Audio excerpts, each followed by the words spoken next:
আজকে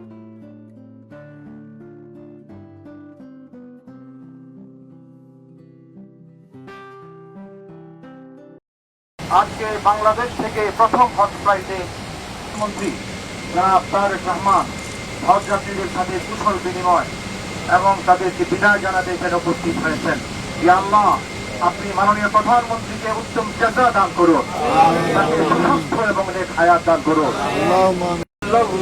মুহাম্মাদুর রাসূলুল্লাহ। আসসালামু আলাইকুম। আমি তারেক রহমান বলছিলাম।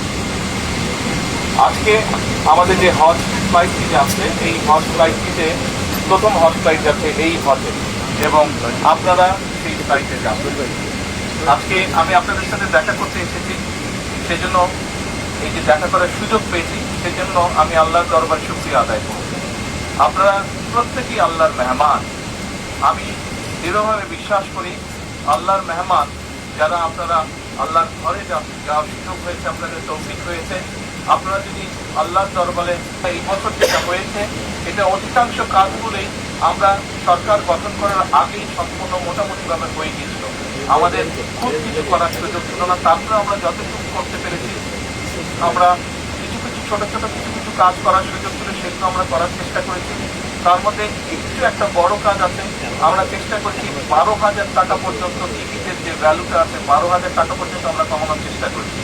ইনশাল্লাহ আমাদের চেষ্টা থাকবে যে আগামী বছর আমরা যাতে আরো খরচটা কমাতে পারি, যাতে আগামী বছর হয়তো আপনাদের কাছে থেকেও কেউ যাবেন, আরো অনেক হাজ যাবেন, তাদেরকে যাতে আরো কম খরচে আমরা হজে পাঠানোর ব্যবস্থা করতে পারি। সেই তৌফিকও যাতে আল্লাহ আমাদেরকে দেন, সেই রহমতও যাতে দেন আল্লাহ, তা করে সেটির জন্য দোয়া করতে। আপনাদের কাছে আমরা দোয়া চাইলাম দেশের জন্য, দেশের মানুষের জন্য। আমি নিজেও আমার জন্য দোয়া চাইছি, যাতে আল্লাহ আমাকে যে দায়িত্ব দিয়েছেন, সেই দায়িত্ব যাতে আমি মানুষের প্রত্যাশা মধ্যে পূরণ করতে পারি। আমরা যদি দেশের মানুষের জন্য আল্লাহ দরবারে হাত তুলেন, ইনশাআল্লাহ আল্লাহ সেই দোয়া কবুল করবেন, কারণ আপনারা আল্লাহর মেহমান। একই সাথে আমরা যারা দেশে রয়ে যাচ্ছি, আমরা দোয়া করছি আপনারা যারা যাচ্ছেন, যতজন মানুষ যাচ্ছেন, প্রত্যেকে ইনশাআল্লাহ সুস্থ শরীরে পরিবারের কাছে যাতে ফিরে আসতে পারে, সুস্থভাবে এই দেশের আবার যাতে দেশের মাটিতে ফিরে আসতে পারে। পরিশেষে আবারও আপনাদের দোয়া চেয়ে আমার এই আপনাদের কাছে বিদায় নেই। আসসালামু আলাইকুম।